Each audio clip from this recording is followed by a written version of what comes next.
Olá, sejam bem-vindas e bem-vindos ao Direito Digital.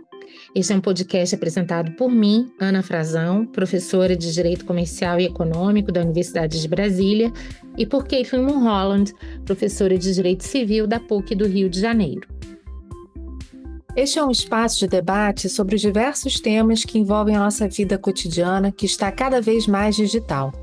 Vocês podem ouvir nossos episódios nas plataformas de streaming ou no site www.podcastdireitodigital.com.br.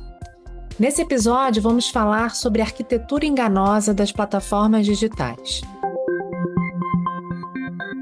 Neste episódio, mergulhamos no universo fascinante e, ao mesmo tempo, desafiador da arquitetura das plataformas digitais. Aqui, exploramos como os layouts e interfaces são meticulosamente projetados para influenciar nossas decisões online. Você já parou para pensar que cada clique, cada escolha que fazemos na web pode não ser tão autônoma quanto parece? Essa é a essência da teoria da arquitetura de escolhas, um conceito que ganhou notoriedade com o livro Nudge, de Richard Thaler e Cass Sunstein. Esse livro abre nossos olhos para os empurrões sutis, mais poderosos, que recebemos constantemente e especialmente no ambiente digital.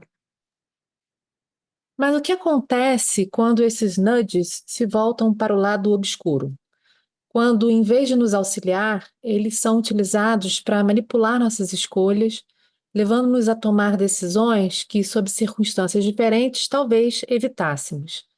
Esse é o mundo dos chamados dark patterns, ou padrões obscuros, práticas de design que se aproveitam das nossas vulnerabilidades psicológicas para nos induzir a clicar, comprar ou consentir com algo que não queremos ou precisamos. Nesse sentido, especialistas defendem ser imprescindível que o direito brasileiro e a sua aplicação prática sejam afinados para reconhecer e combater as dark patterns, aproveitando o arcabouço jurídico existente em prol da defesa dos consumidores. A Lei Geral de Proteção de Dados, por exemplo, enfatiza a necessidade do consentimento livre, informado e inequívoco para o tratamento de dados pessoais, o que se contrapõe frontalmente às práticas de obtenção de consentimentos através de dark patterns. Da mesma forma, o Código de Defesa do Consumidor oferece proteção contra práticas abusivas e enganosas, categorias nas quais as dark patterns se enquadram perfeitamente, ao induzir o consumidor a tomar decisões desvantajosas ou fornecer dados sem a devida transparência e clareza. Além disso, há um debate relevante sobre a conscientização dos consumidores acerca dessas práticas manipulativas. Deve-se promover a educação digital como parte integrante da formação do cidadão, capacitando-os para identificar e se proteger contra as armadilhas digitais. Paralelamente, a atuação dos órgãos reguladores e de defesa do consumidor precisa ser intensificada, com a adoção de políticas públicas e estratégias de fiscalização que estejam à altura dos desafios impostos pelo dinâmico ambiente digital. Especialistas defendem, inclusive, que somente através de uma abordagem multidisciplinar, que englobe medidas regulatórias, educativas e de fomento à transparência e ética nas práticas comerciais, poderemos assegurar um ambiente digital que respeite os direitos dos consumidores e promova uma relação de consumo justa e equilibrada. Discutiremos aqui a importância da ética na construção dessas arquiteturas digitais e como podemos, enquanto sociedade, legislar e regular para proteger a autonomia e a liberdade da escolha dos usuários. Acompanhe-nos nessa jornada que promete não apenas informar, mas também equipá-lo com o conhecimento necessário para navegar com mais segurança e consciência no vasto ciberespaço. Ana, como é que as dark patterns afetam a percepção de autonomia e liberdade de escolha do consumidor no ambiente digital? A gente queria que você desse algum tipo de exemplo, também explicando para a gente um pouco quais seriam as implicações éticas dessas práticas comerciais, né? Como é que as empresas utilizam desse tipo de técnica, o que isso significa na prática empresarial e como eticamente isso pode ser condenável. Caitlin, essa é uma grande pergunta, mas eu acho que seria interessante dar um passinho atrás para a gente entender um pouco os aportes que a psicologia e a economia comportamentais propiciam para a compreensão dessa discussão. Vejam que problema de padrões escuros, né, as dark patterns, eles não existiriam se a gente tivesse diante de um modelo de mercado, tal como defendido lá pela economia clássica, em que nós vamos ter consumidores racionais, com plena informação, em mercados competitivos.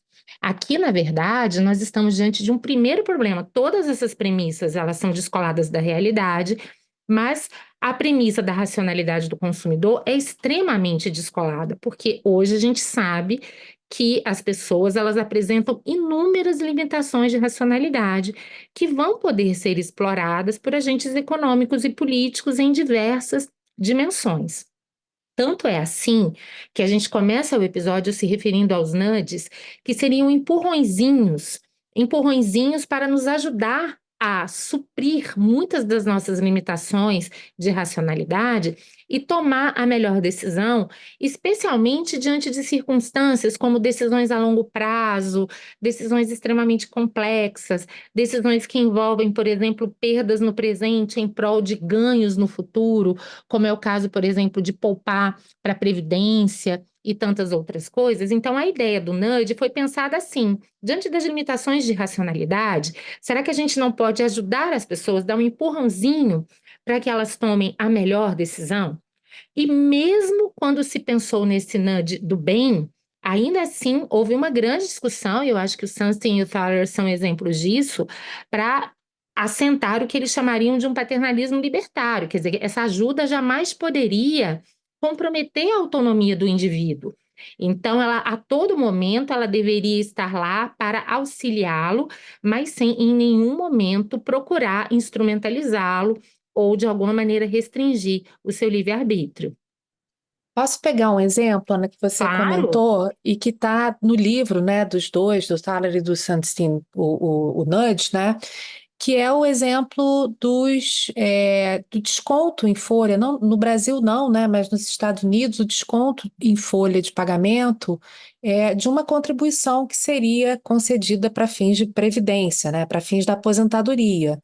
Então, se identificou que quando o padrão, né, de autonomia, né, de decisão era deixado de lado, ou seja, quando o empregado ele já tinha como padrão a retirada de um dinheiro, né, de um valor do seu contra-cheque para a Previdência, né, para fins de aposentadoria, muito dificilmente esse empregado ele não concederia, né, ou melhor dizendo, retiraria esse consentimento, impediria esse desconto. E o contrário não se mostrava, ou seja, quando teria que ter, né, uma atitude ativa por parte do empregado, né, no sentido de requerer esse desconto, pensar no futuro, pensar na previdência, pensar na sua aposentadoria, ele não tomava essa conduta, né, comissiva. Ele simplesmente tinha uma conduta passiva. Então, eu acho que isso é um bom exemplo, né, para a gente entender como é que funciona a tal da história do paternalismo libertário. exatamente, Kiklen, o exemplo é ótimo, e assim como existem outros exemplos, como a questão da doação de órgãos, né? Você não deu certo no Brasil, mas deu certo em vários países do mundo.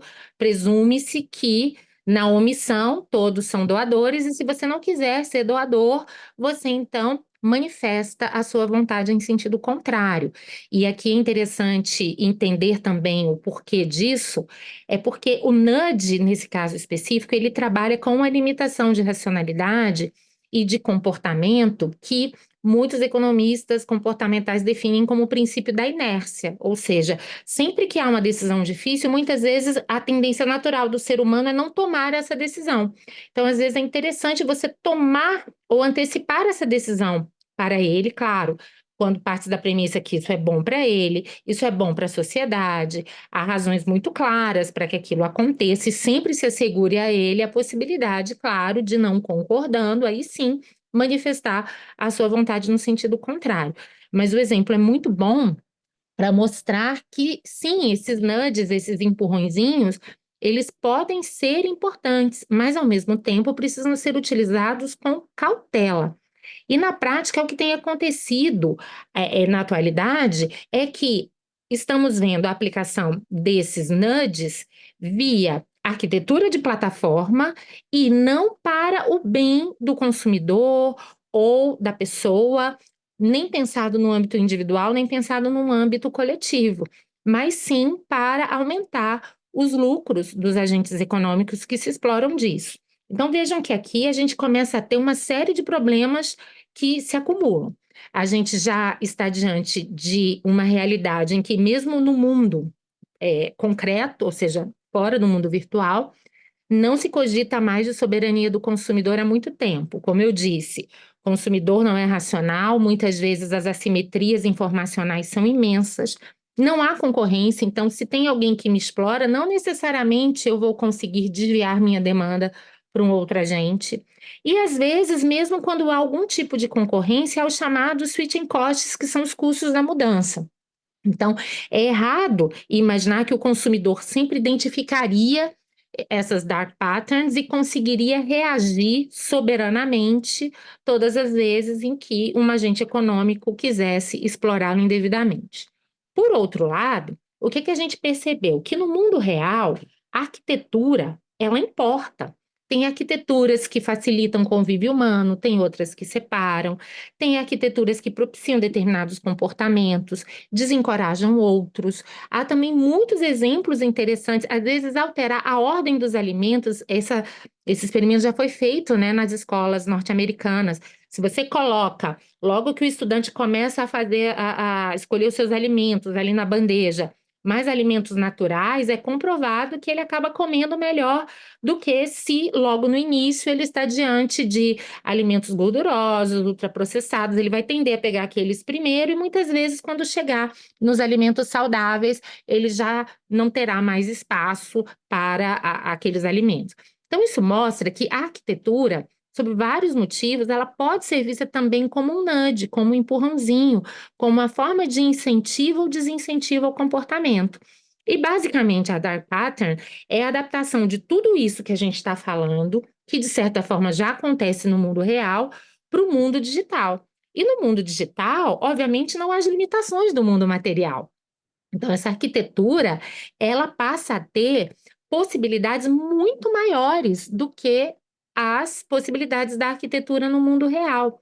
E a ideia, então, é de que hoje, por meio das dark patterns, o que se tem visto é que vários agentes eles têm adotado estratégias de design ou arquitetura de ambientes digitais que, de fato, dificultam que consumidores expressem suas preferências, ou, que é pior, manipulam esses consumidores para que eles tomem decisões que não sejam compatíveis com suas preferências ou expectativas, ou às vezes até impeçam os consumidores de tomar essas decisões. E normalmente isso é feito dolosamente. Alguns autores têm chamado a atenção para esse fenômeno, né? Ou seja, muitas vezes essas dark patterns, elas são intencionalmente criadas exatamente para confundir os usuários, para tornar difícil que eles possam expressar sua vontade e para possibilitar essa manipulação. Então, aí você tem todo um arsenal para explorar vieses cognitivos, limitações de racionalidade desses consumidores e uma série de outras questões. Ô, Ana, deixa eu trazer alguns exemplos, né, para os nossos ouvintes que, enfim, são pessoas que certamente atuam, estão, né, nas redes sociais e contratando como consumidor. Eu acho que a gente tem, posso trazer aqui três exemplos muito rapidamente do que a gente poderia chamar do nudge por meio do dark pattern, né? Quando a gente faz, por exemplo, um pedido, né, de um. E aí você é absolutamente expressa porque é o serviço que eu utilizo, tá? O Uber, né? Se você tenta cancelar uma corrida do Uber hoje, você percebe que a coloração dos botões, né? Tipo, você tem certeza que você quer cancelar, você tem certeza que você quer ficar, a própria cor do botão para permanecer no serviço te induz a clicar no botão. É um botão mais escuro, que chama a atenção rapidamente, e você automaticamente é direcionada para, né, fazer uma opção que não é pelo cancelamento, mas que é pela manutenção do serviço. Uhum. Esse é um exemplo. Segundo exemplo, quem já tentou aqui na vida, né, cancelar um serviço como Netflix ou Amazon Prime ou qualquer outros do gênero, né? Então a gente está falando de grandes plataformas, né? É praticamente impossível, porque você é induzido o tempo todo a permanecer naquele ambiente. Mais uma vez, porque a arquitetura, e aí por arquitetura, Ana, a gente está falando de uso de cores, Uhum. no próprio local do site, né? Onde se encontra a informação para o cancelamento, é, várias etapas que são exigidas, né, do consumidor para que ele finalmente possa exercer a sua autonomia, né, de fato, né, cancelar um serviço. Então, são várias etapas, vários locais distintos. Por exemplo, quando um site coloca uma opção, né, de cancelamento do lado direito da tela superior, já é comprovado que a pessoa tem uma menor propensão a aderir, o que é muito louco, né? Porque, enfim, mas você está induzido, você tem realmente um viés que é pensado, refletido, doloso, intencional, enfim. E um último exemplo, que esse para mim, assim, eu sou uma pessoa ansiosa e esse para mim me cria uma ansiedade gigantesca. Você entra num portal de para compra, para reserva de um quarto de hotel ou para compra de um determinado produto em promoção, que de promoção não tem nada, porque o preço é aquele mesmo e fica eternamente naquele preço, né? E aí aparece um contador de tempo, Sim. dizendo: olha, você tem 20 segundos para fazer essa compra, Uhum. outras 263 pessoas estão reservando esse quarto, Só ou tem com 3 quartos disponíveis e pela média de tempo eles se tornarão indisponíveis nos próximos 10 segundos, né? É isso. Então, isso é um dark pattern também. Isso é um induzimento, é um nudge do mal, né? É um Ah, empurrão que te fala assim: vai, minha filha, contrata esse negócio, que senão você vai perder a oportunidade. ele Né? te empurra para a contratação, e como hoje muitas das contratações são em serviços, em muitos casos ele inviabiliza a sua desistência. É por isso até que é muito comum aquela situação de serviços que são ofertados ao consumidor, o primeiro mês é grátis. Mas por quê? Porque ele quer prender o consumidor, porque depois que o consumidor Sim, está ali preso, enredado, muitas vezes ele não consegue sair. É o exemplo que você deu, seria o equivalente a você estar numa loja física e fala assim, olha, eu quero sair. Ah, não, a saída é à direita. Aí você chega lá, não, agora é à esquerda. Não, agora você espera um pouco aqui. Dá uma volta, 3 pulinhos, né? 10 passos para trás que vai surgir uma saída. Se em 10 minutos não surgir, você pede auxílio a tempo. E no fim das contas, você fica sem saber o que fazer, e é tanto tempo e energia consumida que muitas vezes você sim, desiste daquela sim. operação, quando na verdade era sua vontade. E esse é um ponto É. que é muito interessante, porque durante muito tempo se entendeu que o mecanismo de preços era, de fato, aquele fiel da balança do comportamento econômico, lei da oferta, lei da demanda, né? Então é o preço que é aquela sinalização que determina o comportamento dos agentes econômicos. E agora o que a gente tem visto é que essas dark patterns, elas acabam em muitos casos sendo mais importantes do que o mecanismo de preços. Então, Sim. provavelmente, isso vai exigir até uma redefinição de uma série de conceitos econômicos, porque em muitas circunstâncias não é o preço do produto que está determinando a escolha, e sim a própria arquitetura desse meio virtual, o que é Uhum. bastante problemático e certamente já pode ser considerado uma falha de mercado. E, aliás, o próprio governo norte-americano assim entende. Como uma falha de mercado. Isso é Uma forte, hein, falha de Ana? mercado. É isso. O mecanismo de preços não funciona. Porque para o mecanismo de preços funcionar, eu preciso ter a sensibilidade ao preço. Se eu estou preso numa arquitetura, comprando não necessariamente porque eu faço uma avaliação minimamente racional se aquilo é bom ou não, se o preço é bom ou não, então vejam, é como se eu estivesse neutralizando esse mecanismo de preços e Uhum. guiando a decisão do consumidor por outros fatores que não propriamente o preço e, consequentemente, a vontade dele de adquirir aquele produto ou serviço em razão do preço. Uhum. Eu queria citar aqui a tese de doutorado da professora Mariana Palmeira, que foi defendida na PUC, no programa de pós-graduação em Direito da PUC. Ela é uma professora fantástica, ela é professora do Departamento de Comunicação da PUC do Rio de Janeiro, publicitária, advogada, e ela escreveu a tese de doutorado dela tratando justamente sobre a jornada de consumo. né? E como hoje, com base nessa estrutura das redes sociais, não só das redes sociais, da internet como um todo, né? Mas a estrutura na prestação de serviços e produtos na internet, como essa estrutura, e ela usa esse termo, né? Tira a vontade de ter vontade. Na Hum, verdade, e eu acho que isso tem a ver com o que você está falando sobre a falada do mercado também, né? O sim. consumidor ele não constrói mais o desejo, ele deixa de ter o desejo, ou melhor dizendo, antes que ele pense no desejo, ou ele pense num serviço que interessaria a ele, ou num produto que interessaria a ele já é jogado numa roda viva e bombardeado de cores e sensações, ele é levado por esse viés a consumir. E às vezes vai adquirir sem querer, ou estar preso num serviço sem querer, ou muitas vezes adquirir produtos ou serviços com base em informações incompletas, e ao tentar Uhum. reagir minimamente a esse desencontro entre o que era o desejo dele e o que ele acaba esperando, ele também não consegue reagir suficientemente. Na verdade, inclusive, que tem a gente que também gosta muito do. Gosta não, né? O direito civil é uma paixão. Me parece que esse atual momento ele vai abrir também muitas discussões sobre dolo e erro, vícios de consentimento, que Sim, vão claro. ter, né? São categorias que nós vamos ter que também ressignificar em virtude desses novos recursos tecnológicos. Sim. Quer dizer, a gente poderia pensar, eventualmente, a gente poderia criar, na verdade, uma tese, né, de que esses fornecedores de produtos e serviços que utilizam dessa tecnologia, né, desses dark patterns, né, dessa arquitetura escondida, obscura, que eles estão agindo intencionalmente de forma maliciosa para induzir a pessoa a realizar um contrato, resumindo o conceito de dolo, né? Na verdade, Ou criando é falsas representações da realidade, né? isso, E falta. também vão Exatamente. impedir decisões racionais por parte dos consumidores. É por isso que nessa parte o mecanismo de preços muitas vezes acaba sendo neutralizado mesmo.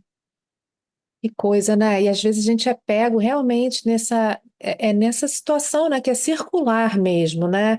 Claro. Você não quer contratar, você contrata, você quer sair fora, é tão difícil e você permanece. Então é um ciclo, né? Vicioso, né? Isso. E às vezes a questão é mais sutil, né? Porque você até gostaria de contratar, mas talvez não exatamente naquelas circunstâncias. Mas Uhum. como toda a arquitetura se conjuga também com estratégias de marketing que são muito agressivas, você acaba também sendo induzido a comprar, né? Então, por exemplo, eles normalmente exploram muitos vieses de racionalidade, às vezes exploram diversos ao mesmo tempo. A ancoragem, por exemplo, as falsas promoções podem ser consideradas assim. Uhum. Né? Então você chega para o seu consumidor e diz: olha, esse produto estava 600, agora está por 300. Então, e só estará por esse preço hoje. Aí o consumidor fala: Uhum. nossa, preciso comprar agora, né? Porque é uma redução de 50%, e amanhã, se eu vou comprar esse mesmo produto, o preço já estará no valor, né, adequado. A ancoragem é exatamente isso. Os nossos raciocínios são sempre contextuais e comparativos. Se você me diz que o preço originário de um produto é 600 e que você está vendendo hoje por 300, eu já tenho, do ponto de vista comparativo, a ideia de que eu faria um excelente negócio comprando por 300. E aí, quando eu percebo no dia seguinte que não era bem assim, que o preço desse Uhum. produto não era 600, ou que se eu fosse comprar hoje, eu também compraria por 300, eu não precisaria ter feito aquela compra tão assodada.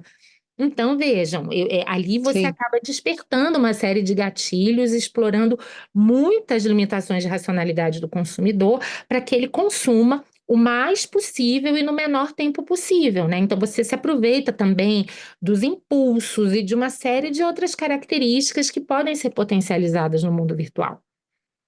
Eu acho que esse tema é super interessante. A gente tem, inclusive hoje, áreas no direito que utilizam, né, para além do debate, né, econômico, do direito econômico, regulatório, existe toda uma área de teoria do direito que trabalha com questões relacionadas à psicologia comportamental, inclusive tratando de questões assim que são sérias, né, Sim. que dizem respeito a julgamento, né, como é que um juiz julga uma causa de acordo com uma propensão não ideológica, né, mas de acordo, por exemplo, com a hora do dia, coisas desse gênero, né?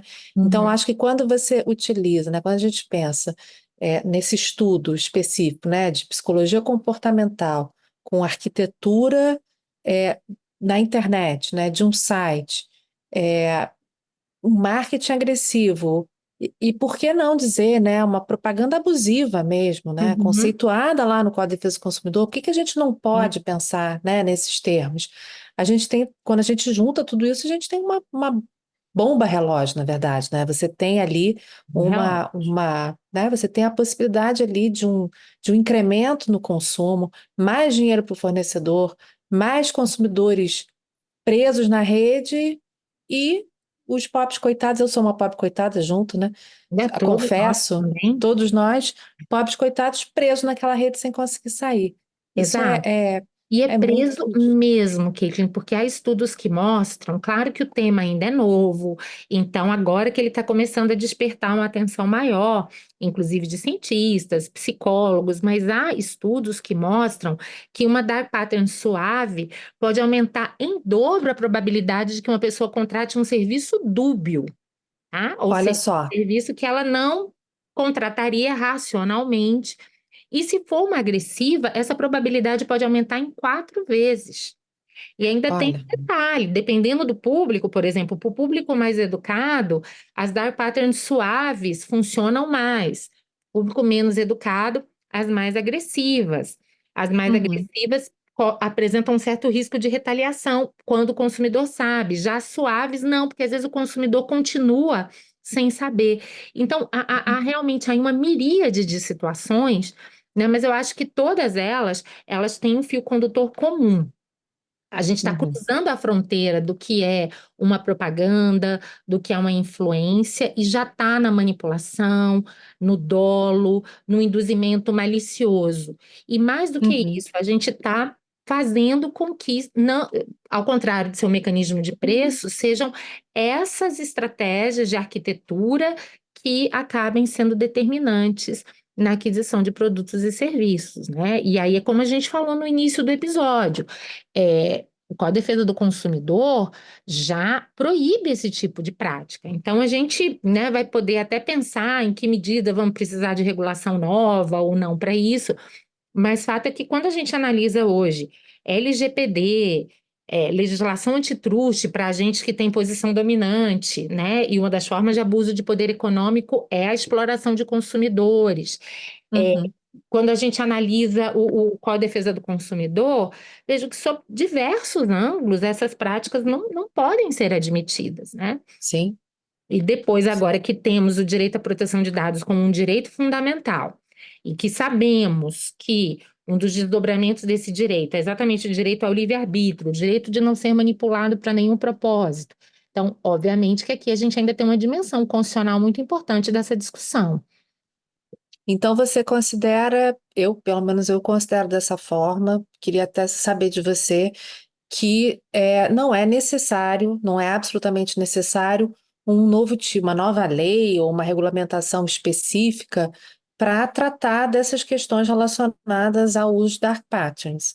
Quer dizer, a meu ver, o Código de Defesa do Uhum, Consumidor, quando conceitua lá propaganda enganosa, propaganda abusiva, já estabelece ali parâmetros para que a gente possa considerar esse tipo de induzimento do consumidor como abusivo ou enganoso, né? uhum. Agora, não sei se isso hoje é tão evidente para todo mundo, né? Isso é uma questão. né? Isso é bem interessante, Caitlin. Você deve ter visto uma ação que o governo norte-americano, por via da Federal Trade Commission, moveu contra a Amazon no ano passado, acusando Uhum, a Amazon exatamente dessa prática de dark patterns, né? Então, uhum, basicamente, dentre as acusações havia de inscrever consumidores no Amazon Prime sem o consentimento e, além de tudo, as sabotagens das tentativas desses consumidores para cancelar o serviço. uhum. Posteriormente, inclusive, essa ação foi aditada e passou a ter no polo passivo também três grandes executivos da Amazon, três vice-diretores que estão respondendo essa ação em nome próprio, portanto, Caramba, sob o fundamento de que eles sabiam o tempo inteiro. Então, a gente volta para esse argumento da intencionalidade. Eles sim. foram alertados, eles sabiam do que estavam fazendo, das consequências daquela utilização, e ainda assim resolveram prosseguir. Por que que eu É. achei esse exemplo interessante de te falar? Porque mostra que muitas vezes o problema das dark patterns seja menos inexistência de lei e talvez uma falta ainda de compreensão e até mesmo de vocabulário para a gente definir Uhum, o que está acontecendo. Então, é muito interessante, eu recomendo aos nossos ouvintes que tenham um maior interesse, essa petição é uma petição pública. Se procurar lá no Google, a petição da FTC contra a Amazon por Dark Partners, vão encontrar sem maiores dificuldades.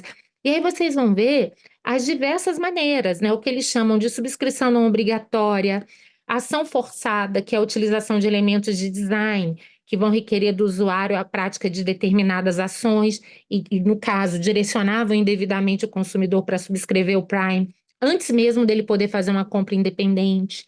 O que eles uhum, chamam de interferência da interface, de obstrução, de uma má direção e tantas outras coisas. Então, é importante a gente saber que hoje a gente já consegue imaginar dark patterns como uma realidade relativamente complexa, multifacetada, e a gente vai precisar entender essa realidade. Entendendo uhum, essa realidade, desenvolvendo até um vocabulário próprio, me parece que a gente vai conseguir sim utilizar, não só como você mencionou, Código de Defesa do Consumidor, legislação antitruste, Lei Geral de Proteção de Dados, mas até institutos usuários do direito civil, como erro e dolo, que certamente sim. aqui vão ter um cabimento muito importante. Agora, dito isso, eu também não quero afastar talvez a necessidade ou mesmo a conveniência de uma legislação que, diante de uma questão tão nova, tão técnica, pudesse facilitar essa identificação, pudesse criar algumas presunções. Então, eu também não Uhum, estou querendo dizer aqui que uma legislação específica fosse de todo inútil, mas o que eu estou querendo uhum, dizer é, enquanto não existe essa legislação, certamente que a gente tem muitos mecanismos para enfrentar esse tipo de problema. Código Civil, sim. CDC, legislação antitruste para agente de posição dominante e LGPD, com isso a gente já tem aqui um leque extremamente forte que mostra que sob qualquer viés, seja a proteção do cidadão, do consumidor, do titular de dados, né? Esse tipo de Uhum, comportamento não pode ser aceito. uhum. E você falando de Lei Geral de Proteção de Dados, a gente tem que lembrar isso, né? Que os sites todos, ou a grande maioria dos fornecedores de serviço e produtos na internet, eles trabalham com os nossos dados, eles mobilizam os nossos dados, eles fazem, né, a coleta, o tratamento dos nossos dados pessoais para potencializar o fornecimento de serviço e produto, direcionando aquela pesquisa que é feita de acordo com o nosso perfilamento, né? Uhum, E, portanto, né, com base nos nossos dados, para induzir, para levar, para mandar marketing direto para você, para te uhum, seduzir, né?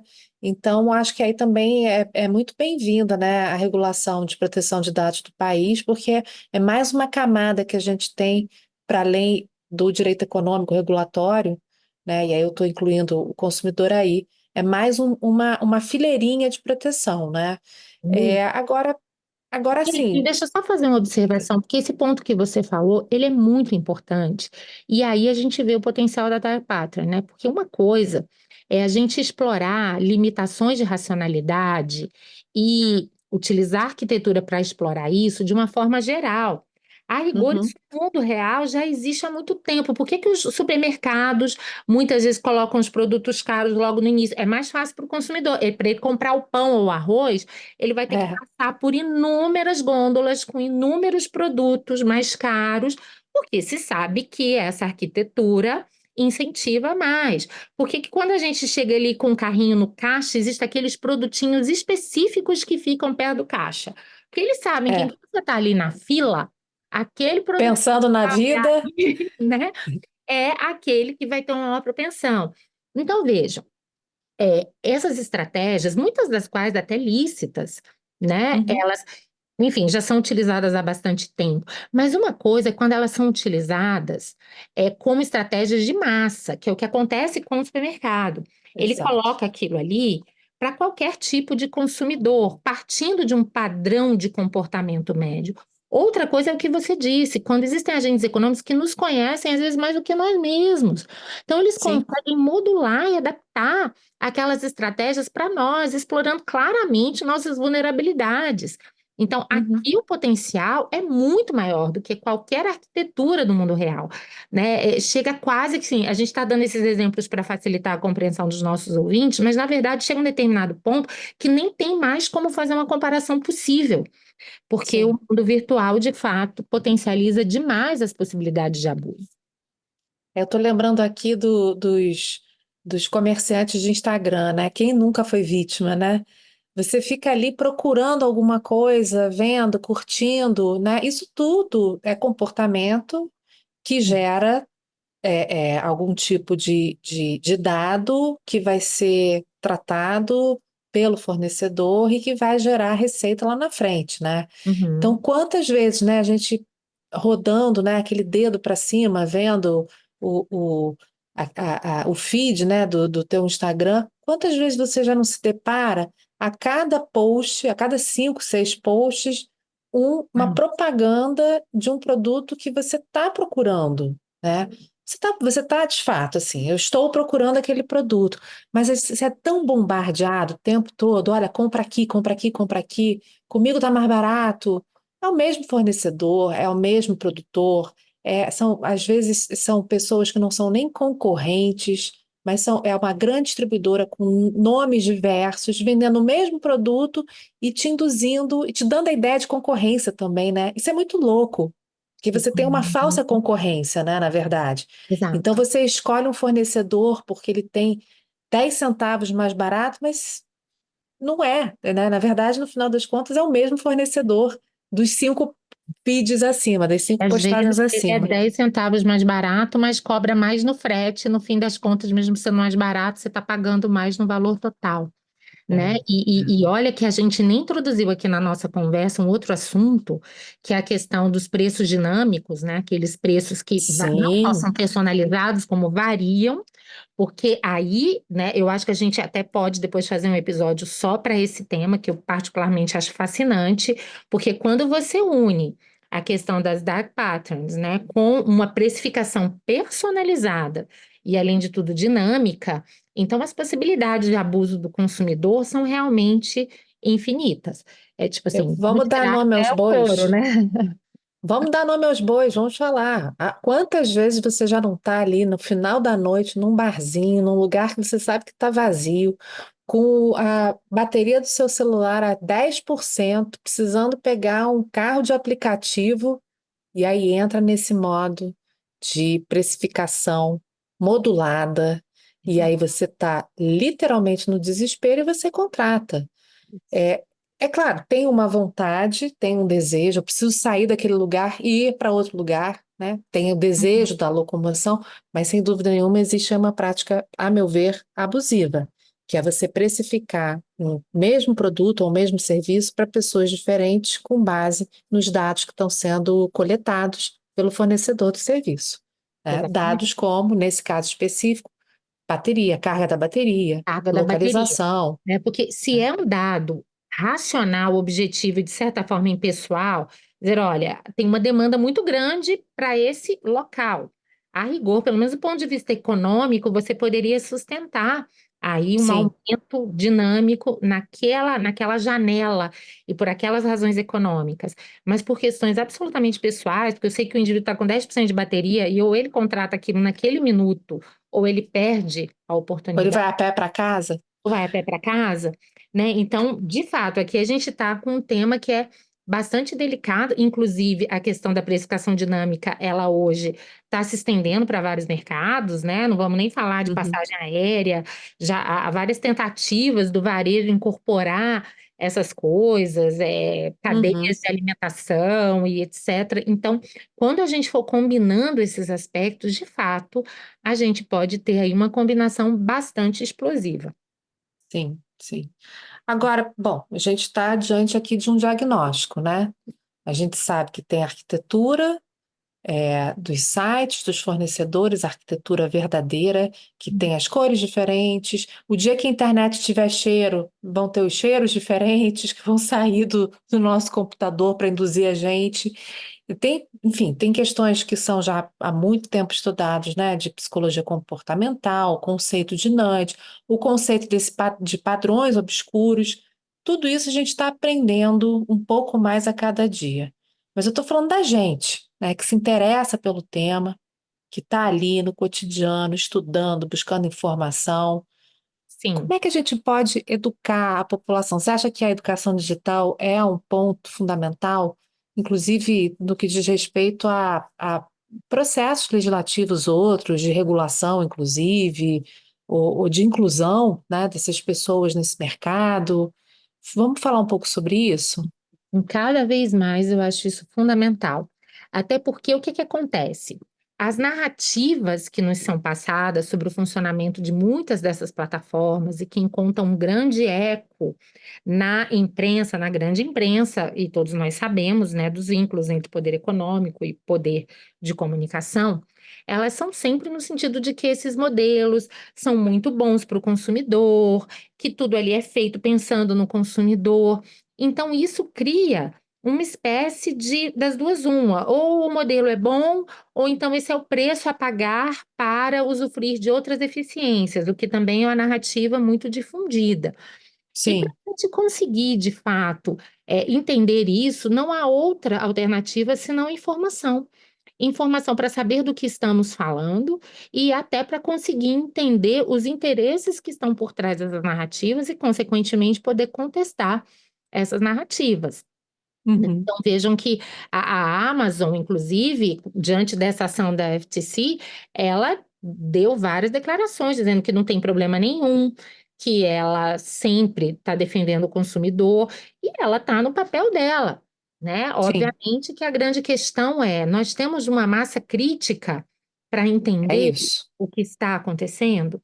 Nós É temos isso. hoje conhecimentos que possam, inclusive, direcionar as nossas escolhas individuais, né? Porque é isso também. A gente precisa agir, enquanto sociedade, mas também um agir individual, né? E me parece que nós não temos, estamos muito longe disso. E eu fico muito preocupada ao conviver com os meus alunos, ao ver os estudos que mostram, né, que, bom, a juventude não necessariamente hoje consegue entender essa dinâmica.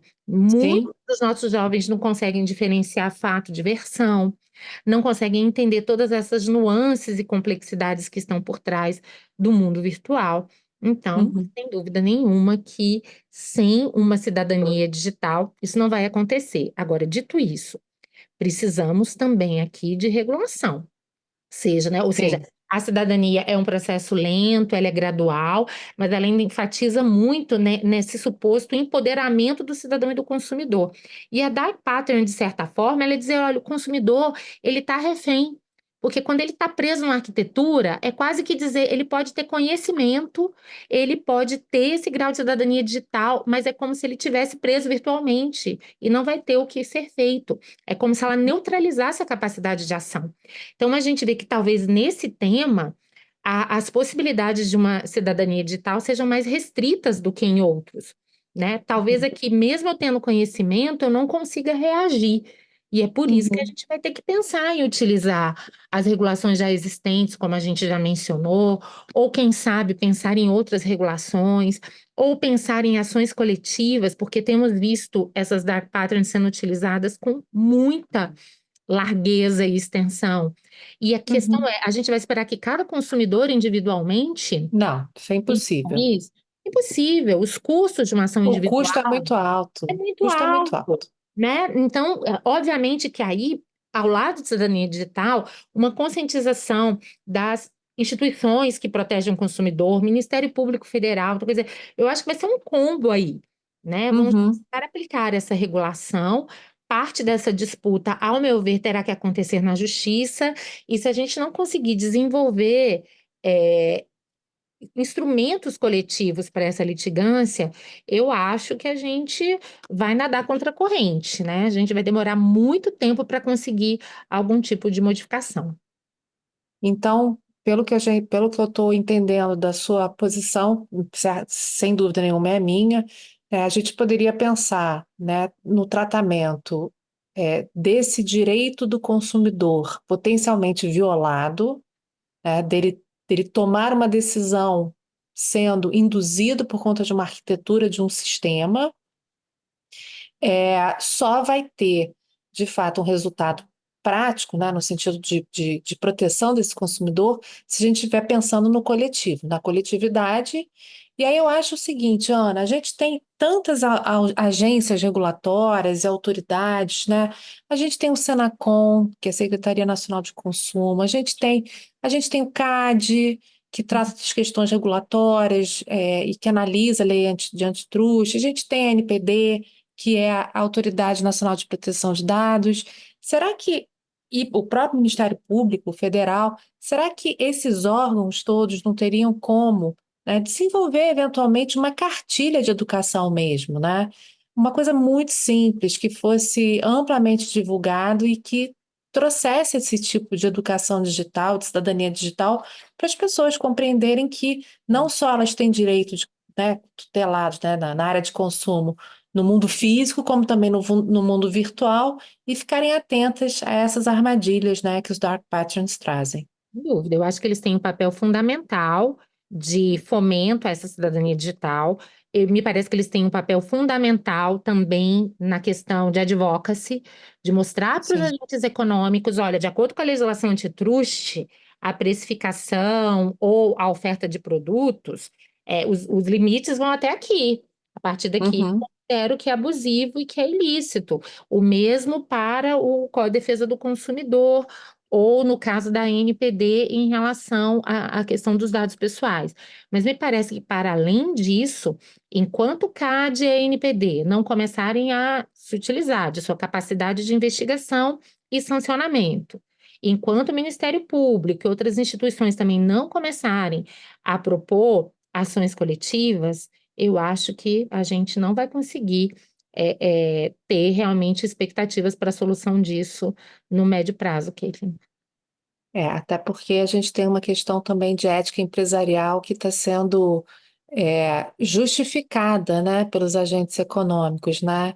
Não existe aí qualquer tipo de pudor em relação às condutas, né? E estão se justificando não só na licitude, né, Uhum.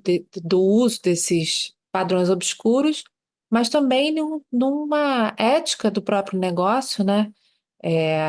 Ou seja, estão impunes. É, Então, eu acho que aqui cabe a gente prestar muita atenção toda vez que a gente estiver diante de uma situação que a gente esteja em dúvida, né? Se a gente está sendo levada, induzida, se a gente está entendendo como é que está funcionando a arquitetura daquele impulsionamento, daquele desejo, a gente dá um passinho atrás e refletir, o que às vezes é muito difícil, né? e aqui, ao mencionar a questão ética, eu lembrei que na primeira pergunta, é porque a gente vai, né, tipo, tempestade É, mental, e você falou da ética e eu acabei não me pronunciando. Sem dúvida nenhuma, a gente tem um problema ético aqui muito sério. E essa sua fala última mostra bastante isso. Mas eu acho que é muito importante a gente lembrar que, para além do problema ético, a gente tem um problema jurídico. Se a sim. questão fosse ética, a rigor eu não tenho obrigações cogentes, exigíveis desses agentes. Então, vamos Sim. conversar com eles para que eles se tornem mais éticos. Quando estamos falando de dark patterns, não é só disso que se trata. Ainda que a gente possa explorar bastante essa dimensão ética do debate, o que nós estamos falando aqui existem proteções obrigatórias para o cidadão, titular de dados e consumidor no Brasil. Isso Uhum. é obrigação cogente, então não está dentro da sua discricionariedade como empresário escolher ser como, em que medida você vai cumprir. Você tem que cumprir essas obrigações, sob pena de estar violando esses direitos e, consequentemente, estar sujeito às responsabilidades respectivas, né? Então, acho que esse recado é importante ser dado. Estamos diante de um problema que é ético, sim, mas que também Uhum. é jurídico. E como jurídico que é, também vai ter que ser resolvido no plano jurídico. Bom, vamos esperar então que antes que a gente tenha que resolver no plano jurídico, que a ética caia na cabeça dessas empresas e elas comecem a realizar propaganda que seja de fato não abusiva, e que não induza os consumidores em erro. Algo me diz que vamos ter que inverter essa equação, hein, Caitlin? Talvez tenha que começar por o direito e talvez, né, num passo a passo, ali lado a lado, a gente consiga utilizar as discussões éticas até para facilitar a implementação dessas medidas jurídicas, para quem sabe ir além, para quem sabe tornar essas empresas parceiras nessa ideia de construção de uma cidadania digital. Mas por hora só o fato de que elas cumpram esses deveres exigíveis e cogentes da legislação brasileira, que vem de diversas fontes, eu acho que só isso já seria de ótimo tamanho. Então vamos torcer para a regulação dar certo, para que os consumidores fiquem mais espertos, não que eles tenham que ser espertos, tem todo um arcabouço aí para proteger eles, mas que fiquem mais atentos a esses viés, a esses empurrõezinhos e, por que não, né? Pensar que as empresas de fato podem se tocar, de que é muito mais legal ser ético, né, na economia do que não. Sem dúvida. Gente, muito obrigada por ouvir o nosso podcast Direito Digital. Compartilhe esse episódio com seus amigos e familiares no WhatsApp, no Facebook e no Instagram. E vocês podem também ouvir nossos episódios nas plataformas de streaming ou no nosso site www.podcastdireitodigital.com.br. Até a próxima! Até a próxima.